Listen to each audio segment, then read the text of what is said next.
What's up, everybody? Welcome back to the channel. Okay, so you might be thinking, like, okay, well, they're trying to blame everything on Donald Trump. How can they blame absolutely everything on Donald Trump? They can't do that, right? They can't blame what happened in Minnesota on Donald Trump. For goodness sakes, that's a blue state. It's a trans shooter. Happened at a Catholic school. Donald Trump is none of those things. How can he be blamed for that? Oh, well, they're doing it, folks. They are absolutely doing it. Check this out. Trump administration slashed grants for preventing mass shootings before Minnesota attack. So what they're trying to do now is conflate all kinds of different things and manipulate you into believing that Donald Trump wanted this to happen. That he said, oh, we're going to cut these grants so this person will be able to commit one of the most heinous crimes that you're able to commit, for crying out loud. That is one of the most heinous acts that somebody can do to another person, right? We just got through discussing the right to life, for goodness sakes. And life is paramount. Life is paramount. It's above all else. It's above your right to speech. It's above your right to defend yourself. It's above your right to unwarranted searches and seizures. For goodness, it's above all of that. Life is paramount. And what they're trying to do is take the blame away from the individual responsible for this and place that blame on somebody that has nothing to do with this whatsoever. And it is fascinating, y'all. Let's get into this. The Trump administration cut funding that would have been used for efforts to identify potential mass shooters from Minnesota a month before a shooter opened fire at a church on Wednesday. Wednesday's shooting was one of the 3 that took place within 2 days in Minnesota. The grants were part of a $18.5 million in cuts to a program from the Department of Homeland Security that the administration claimed were partisan and unsuccessful. Clearly, they were. But what they're trying to make you believe is that the federal government funding a program would have prevented this from happening.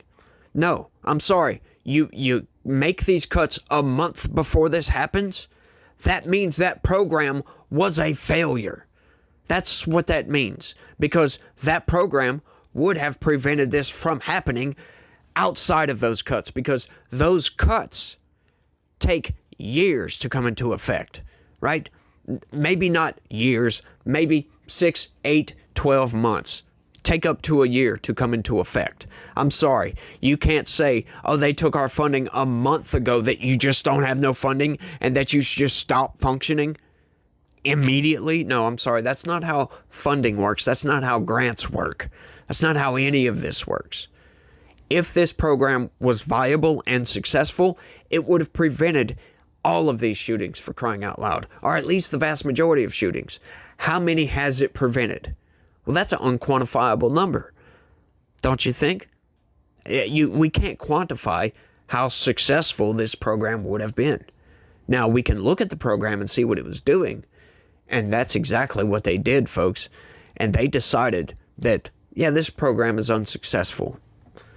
But it doesn't stop the corporate press and advocates for trying to blame the cuts. None of it makes any sense. Because, once again, I take it back to the argument that if this program were successful, it would have prevented all of these shootings. Because you cut the funding, it's not like the money just goes away. They didn't pull anything out of a bank account. None of that. They cut off future grants. They're not getting any more funding. So they didn't take money away. They just said, you're not viable anymore. We're not going to fund this program anymore. What they're trying to make you believe is that Donald Trump stole money from these people and they couldn't do their work anymore. And so, boom, you get that Minnesota shooting at that Catholic school. It is insane, the manipulation on this. Some experts and lawmakers say the program was crucial in spotting early warning signs of mass shooters like Robert Westman. The capacity to combat domestic terrorism is eroding, Jacob Ware, a research fellow at the Council on Foreign Relations, told CNN. Oh, there we go. There's an expert on domestic terrorism. Somebody on the Foreign Relations Council, huh? It seems like the eye has been taken off the ball in terms of domestic terrorism prevention in this country. That terrorism is not that major a concern, according to him. But once again, that's not what this is about, is it? It's about looking at individual programs, right? This is something they did with the whole USAID nonsense. Donald Trump, they took a look at these programs and saw where the money was going and saw a problem. Hang on, why are we sending money to this? And why are these NGOs that we're sending money to sending money back to Washington, D.C. and putting money back in the pockets of politicians in Washington? That's not what your tax dollars are supposed to go to, folks. So they said, no, we're not going to do this. We're going to pause all this funding and investigate this. That's exactly what they did. And as soon as they did that, the entirety of the left and the corporate press, the news media, the mainstream narrative machine, they freaked out and started losing their mind and blaming deaths on the other side of the world on Donald Trump. That's what they did, and Elon Musk, because it was Elon Musk's Doge that went in and, said, look, I think we need to pause this and investigate these programs. That's what they're trying to do with this. And none of it makes any sense. They're trying to say, we don't care about domestic terrorism anymore. We don't care about this. No, we care deeply about these issues. But it's not a mass shooting prevention program that stops mass shootings, is it? No, it's culture. It's always culture. Because we did not used to have these. And guns were more prolific back when we did not used to have these. For crying out loud. It's insane. Westman also questioned not being identified as a potential threat by authorities in journal writings. Should be harder for people like me to carry out these attacks, Westman wrote in one entry.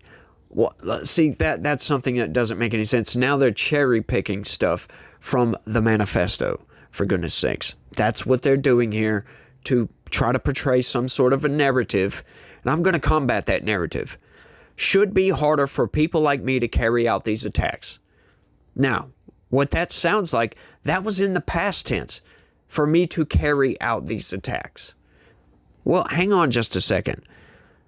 The insinuation here is that they haven't carried out this attack yet. How did this person know that he wasn't going to get stopped? How did they know that? They didn't know that. Should be harder for me to carry out one of these attacks.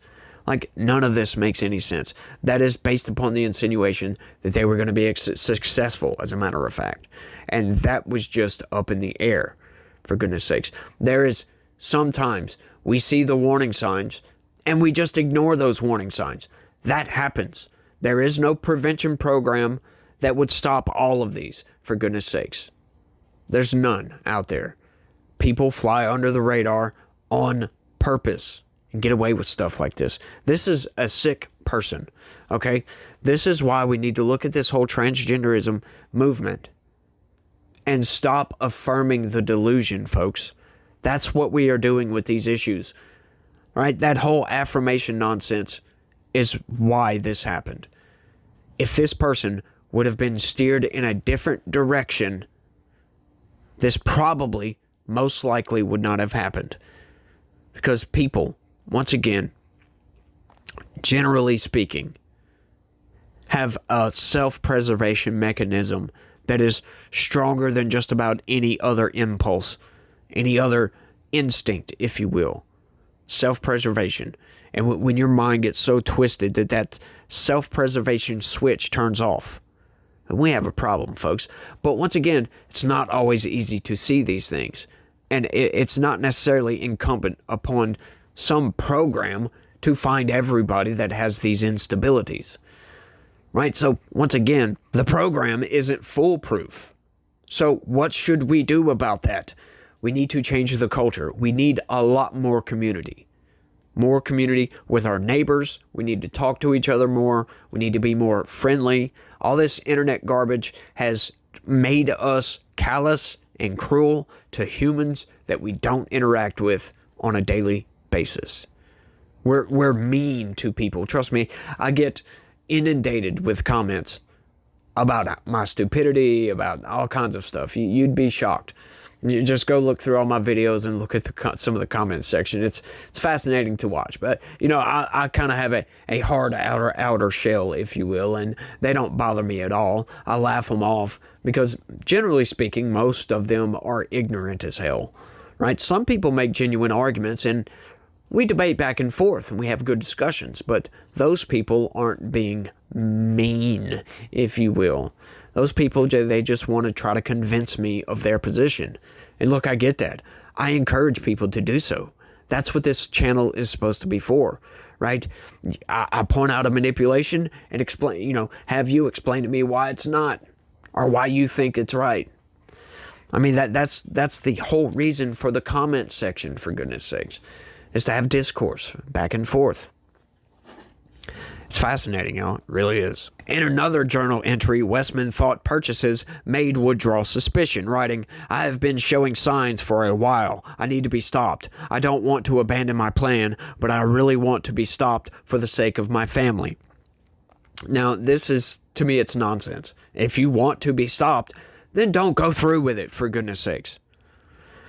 The grants were run by the Center for Prevention Programs and Partnerships, a program run by DHS which funded local programs to oversee mass violence threats at the Minnesota Department of Public Safety and Hennepin, Hennepin County Sheriff's Office.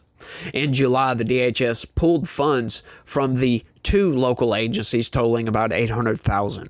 A letter from DHS reported by CNN accused the money of going to openly partisan and political organizations. On Friday, a DHS spokesperson released a statement defending the decision to pull those funding, saying the grant program previously administered by CP3 was nothing more than a slush fund for left-wing ideologies and did next to nothing to combat actual threats in our communities. There you go. Once again, folks, you've got to look at the effectiveness of these programs and exactly what they're doing.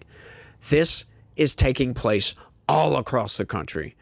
They'll get money for a program and then don't engage in their mission statement, for goodness sakes. Oh, they want to fund this and they want to fund this and they want to fund this ideologically driven nonsense. And that's not right. That's not what the taxpayers gave you the money for. That's not what the grant was for.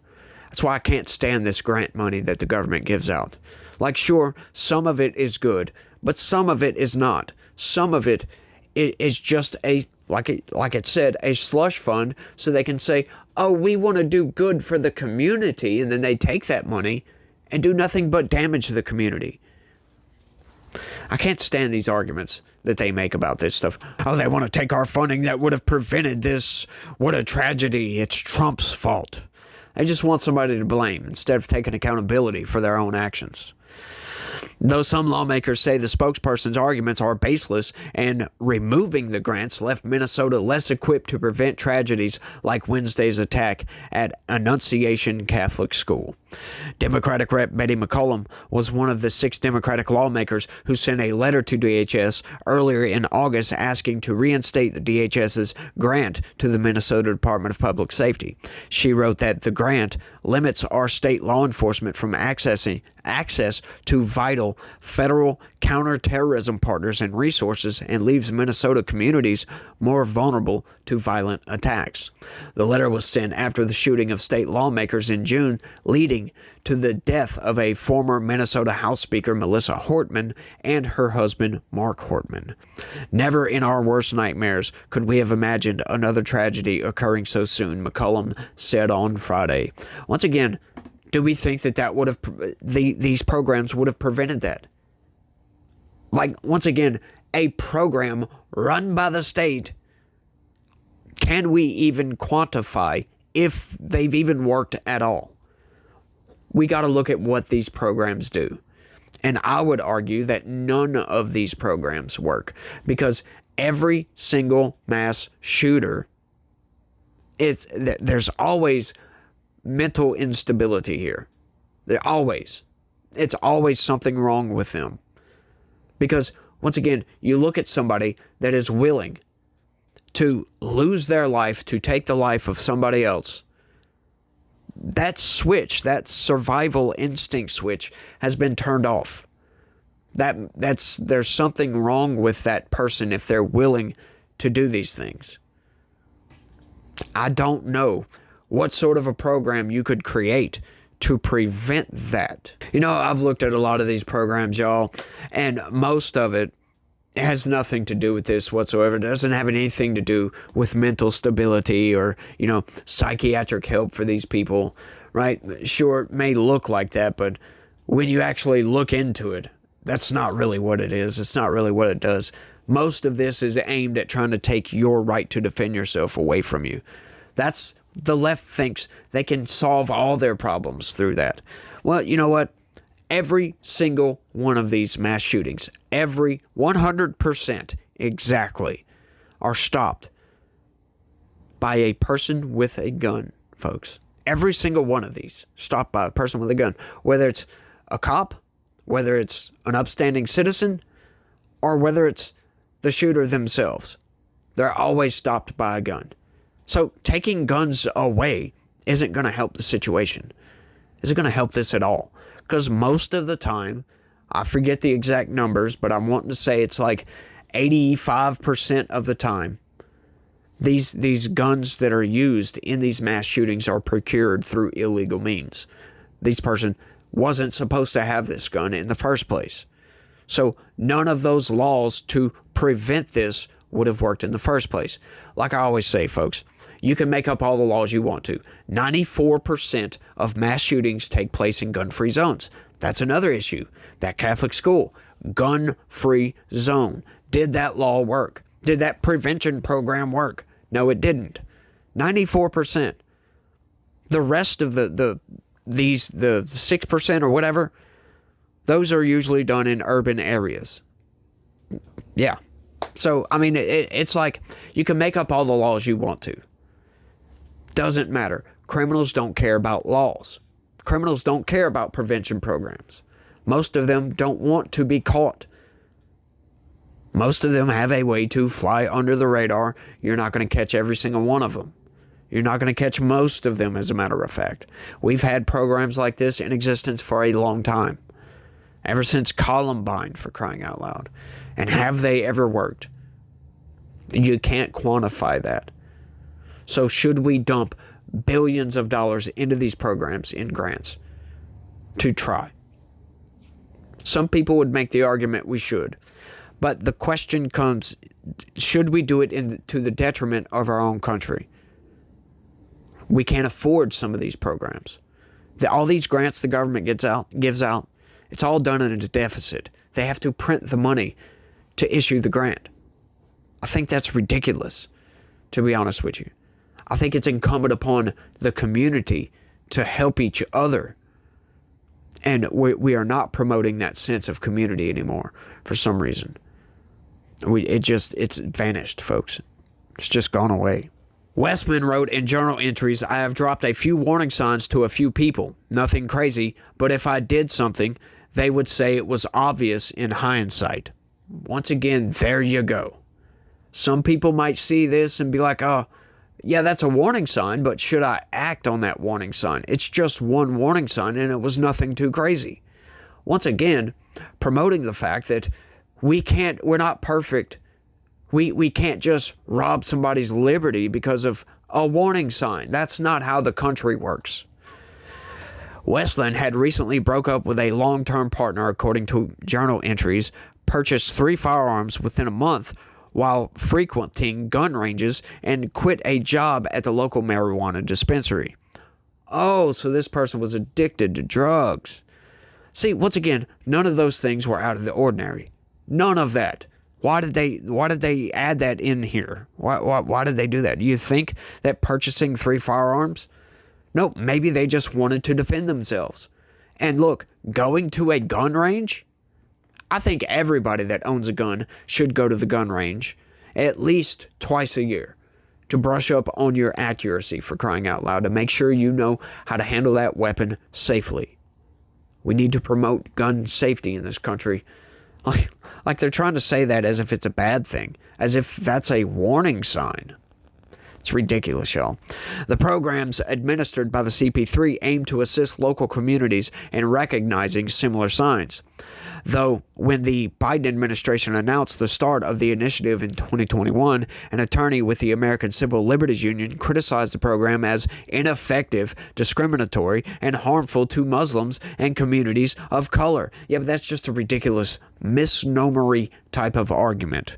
The grant specifically for Minnesota's Department of Public Safety was targeted for assessing school shooters. The funds would have been used to help create a statewide threat assessment and management team focused on persons of concern, potential active shooters, school shootings, threats, stalking, and workplace violence. For the Hennepin County Sheriff's Office, the grant was going towards establishing a multidisciplinary team whose goal was to engage more actively with mental health professionals, school officials, social workers, and probation officers. Those programs could have potentially had an impact on identifying Westman before Wednesday's attack, according to some experts and officials. When cuts to the CP3 program were announced in July, the DHS called the grants wasteful and were intended to push woke partisan agendas and silencing dissent. After the shooting in Minnesota, First Lady Melania Trump called for more preemptive interventions to stop and identify potential shooters before tragedy strikes. None of that is relevant to this because, once again, folks, do we think that this person was only showing warning signs since the funding was cut? I mean, are we going to sit here and believe that? Or do these things take years to come to fruition? Or at least 6 months? More. 12 months. Do we think that this person all of a sudden, though that this just so happens to be coincidence, that DHS cuts this funding and this person just goes off the rails, starts showing warning signs? No, folks. It's not. They are putting their own foot in their mouth once again. And I'm here to expose that, because if this program were functioning properly, it would have worked before. It would have caught this person a long time ago when they first started showing signs. All right, like, these things don't happen over the span of a month. I'm sorry. That's not how this works. This person transitioned in 2021, I believe. 2021. Another thing about this is this person's mother was part of that school. Was, I think, staff, faculty, maybe. I don't remember exactly. I've researched into this a little bit. But once again, the mother that worked at the school signed off on this. That's a warning sign within itself. Personally, I think everybody that goes through this transition process is showing warning signs right there. Just because of the high rates of, offing yourself or whatever. I mean, that's a warning sign. Why don't we talk to these people, right? Why do we affirm these delusions? I don't get that one, y'all. I really don't. If this person, right, with the desistance rates as high as they are, why do we take the affirmation?